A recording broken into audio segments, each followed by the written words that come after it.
Some of you may know her as Mom, Grandma, or even Grandma Great. For some of you, it's not clear what to call her. Like Evan, for example. His whole life, he called her Aunt Pat. But now that Tatum's in his life, she's Grandma Pat.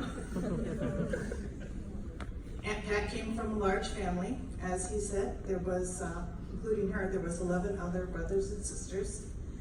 And they were raised in Chicago, Illinois. She was born near the end of the Great Depression.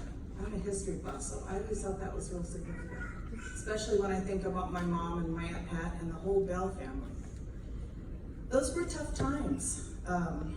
You know, the whole country was in a state of financial crisis, and the Bell family having so many kids to feed, there wasn't a whole lot of money, there wasn't a whole lot of food, and it took an impact on their lives. Most of us can recall our childhoods with good memories, you know, good stories to tell. My kids, for example, they talk about playing at Stanton Little League and going toilet papering with their Aunt Joyce, Vicki, and Ryan, and Jamie, and Trisha. Good memories. I can think about growing up with my little sister Joyce in Glen Park. My dad brought donuts home every day because he was a baker. Aunt Pat, though, not so much. She and I often spoke about those days. She wanted me to know and to understand what it was like to grow up with my mom and her brothers and sisters and what it was like to survive. She'd say, "Dee Dee, you have no idea what it was like. We were the poorest of the poor."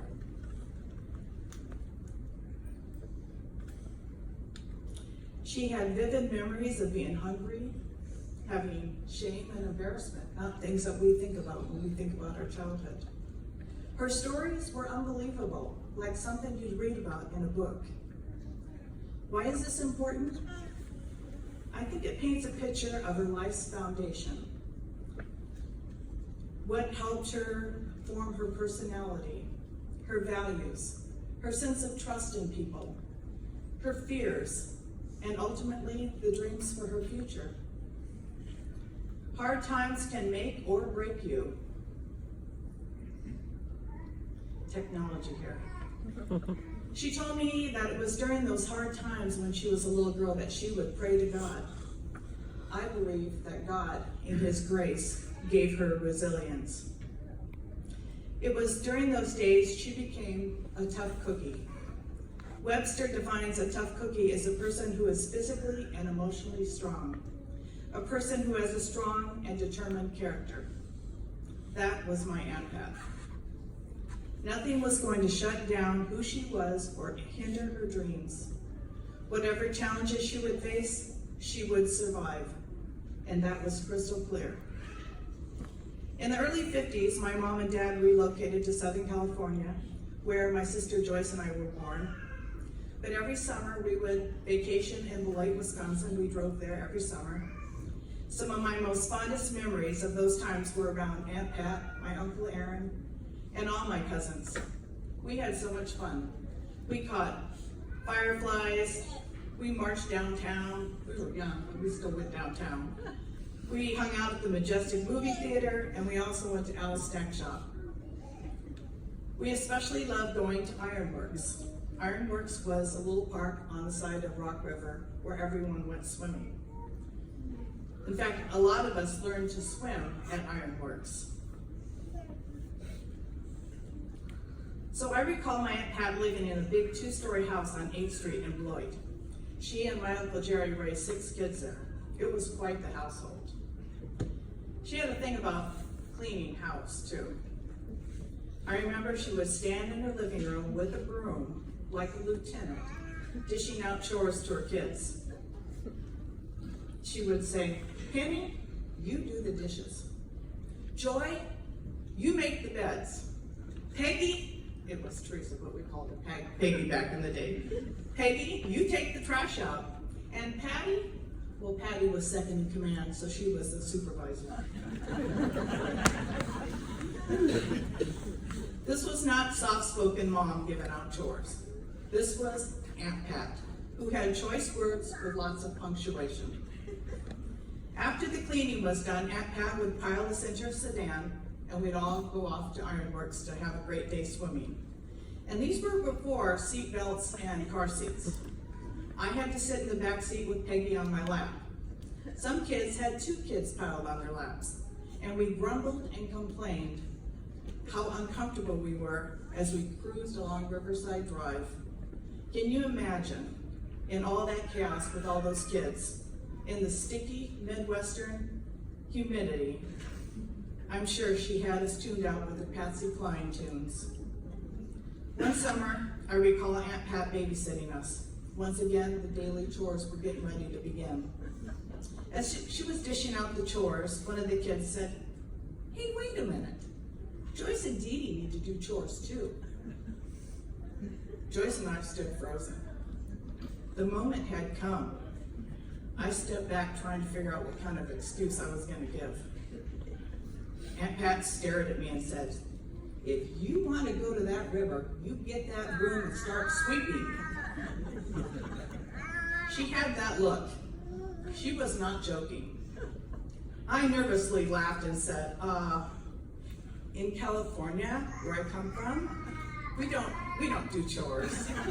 My mom does chores. Yeah, we didn't have to do anything like that. Wrong thing to say. That was the summer I learned how to do chores in Beloit, Wisconsin. She actually made me feel included, like I was part of the team. I felt rewarded, actually, with the trips to Ironworks. After all, I earned it. When Aunt Pat moved to California, it was exciting. We finally got to be with our cousins all the time. And they had a built-in pool, so there were lots of parties. Aunt Pat always had fun parties. Interesting parties. Parties with streakers, dancers, parties where children weren't allowed, but we always had good fun parties. When I was a teenager, I drove my parents nuts. Every time there was something on the news, I would jump on the bandwagon. "Mom, Dad, we need to legalize pot. It's going to make America great again." And this was in the 70s. Those were the times when I heard my mom and dad argue the most. My dad would say, "Marge, do something with that girl." And my mom would look at him and say, "Why do you let her talk to you like that?" My mom rarely swore, but when she did, I knew I had gone too far. That's when she would pick up the phone and call Aunt Pat. Aunt Pat was my mom's reinforcement. It wouldn't be long before my Aunt Pat's green Ford Granada would pull up out in front of our apartments on Cerritos and honk the horn. That was my cue. Aunt Pat would oversee straightening me out. She would listen to my teenage problems, and I would soak up all her solutions. It was a perfect fit. She would say, "Dee Dee, you're a lot like me. Just don't make the same mistakes I made." I turned to her for so much more, even though she was my aunt. She had this outlook on life, she had this outlook on life that turned all my problems into not really big problems, took the edge off. Later, she and my mom joined forces and became roommates. For many years, everyone would congregate in their small apartment, and we would have spaghetti dinners, chocolate chip cookies, cinnamon rolls. We'd go swimming in the pool. We had great memories. Aunt Pat also helped me with my self-esteem. There were times as a young girl, I was unsure of myself. Struggled with how I looked and how people looked at me. Let's just say I looked like I was related to Dolly Parton. Aunt Pat would say, "Who cares what people say? Dee Dee, they're probably jealous. Do you know how many girls would die to look like you?" I remember her saying, "Honey, if you got it, flaunt it." In her outspoken way, she would lift me up and give me that vote of confidence that I needed. She was a matchmaker too. She'd say, Dee Dee, have I got a guy for you? He's cute. He's got a job. And he wants to take you out. No, Aunt Pat, I'm good. She'd say, no, really, give him a chance. Next thing you know, here comes Jerry Johnson knocking on my door. Aunt Pat says you want to go out to dinner. Evan and Tatum, same story. Evan, have I got a girl for you? She's pretty. She's got a job. When I began having children, she too was there for her infamous advice and had the same impact on their lives. My son would talk back to me and she would look at him and say, who do you think you are talking to your mother like that? Some other choice words I can't say. I mean, after all, this was Aunt Pat, brazen and audacious. No matter who you were, after all, her legacy had to continue to the next generation, right? Aunt Pat had this air of confidence and carried her wherever she went. She was fun and feisty, and I liked it when people said I was a lot like her. I wanted to be empowered like her. She helped me stand tall and face many obstacles with her courage and words of wisdom. Hell, if anyone can do it, you can do it, Dee Dee. Whatever it was, giving a speech, running for student council, singing in a school play. I trusted her, I believed her. I got up on that stage in front of hundreds of people and belted out a Broadway song, and I can't sing. Don't get me wrong, she wasn't a saint. She had struggles, she had heartaches, made mistakes and made people mad. I've seen her battle anger and bitterness real bad and had to pray and ask God to help her. And Lord, please bring Aunt Pat back the way we knew her. And she always bounced back. That resilience that God gave her when she was a little girl in Chicago, when she prayed. No matter what her circumstance, she always had the last dance.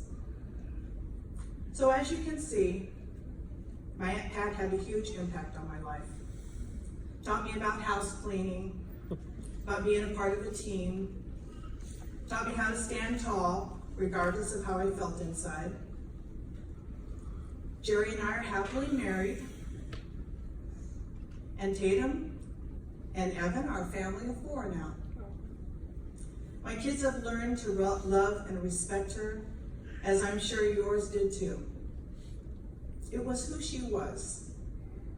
Those days growing up in Chicago, on the poor side of town, struggling to make sense of how she had to live and how she had to survive. It made her into the woman that we knew and loved. She had been there and done that. And you knew that, and you trusted her. You trusted her with your secrets, your personal problems, which at times were not always kept secret. But you still took the risk because she made you feel better. She would assure you of a better tomorrow. She would assure you of hope. You just hang in there, Dee Dee. You'll see. Tomorrow will be better. She always told me that. She loved and dressed in purple like a jewel. She said it was her royalty. She was beautiful and timeless like Elizabeth Taylor, which was her idol. She was creative and artistic and made the most unique creations out of chocolate. She was very proud of her children and grandchildren and all their accomplishments. I'll bet that was her dream she made when she was a little girl in Chicago. She was going to have children who had a nice home, good food to eat, and nice clothes to wear. Although I'm going to miss her, and I can't imagine life without her, I know she's in a good place, right alongside with her sisters and brothers, her parents, my brother John, Simeon, and Clark, and all the others who have gone on before us. As my nephew Ryan once said, the best get to go first. And she was one of the best. They are having quite the party upstairs in heaven. After all, nothing's changed. She's still the life of the party. So what about all of us? How do we mend our broken hearts? What do we do tomorrow morning? Our lives will never be the same, but in time, we will create a new normal. And that normal will include stories and memories we all have about Patricia Ann Miller, my Aunt Pat, your mom, your grandma, your friend. It's those stories and memories that will keep her alive at our beach parties, our Easter picnics, 4th of Julys, and Christmas Eve at Brenda and Mike's. In closing, I wanted to say thank you, Aunt Pat, for teaching me your quotes. Pretty is what pretty does. Do unto others what you would want them to do unto you. It was always about treating people good. Thank you for teaching me to hang in there through thick and thin, as families do. And finally, I'm so grateful that you don't have to worry about them damn teeth anymore. Take them out. No one cares in heaven. God loves you just the way you are. And so do I. I love you too, Aunt Pat.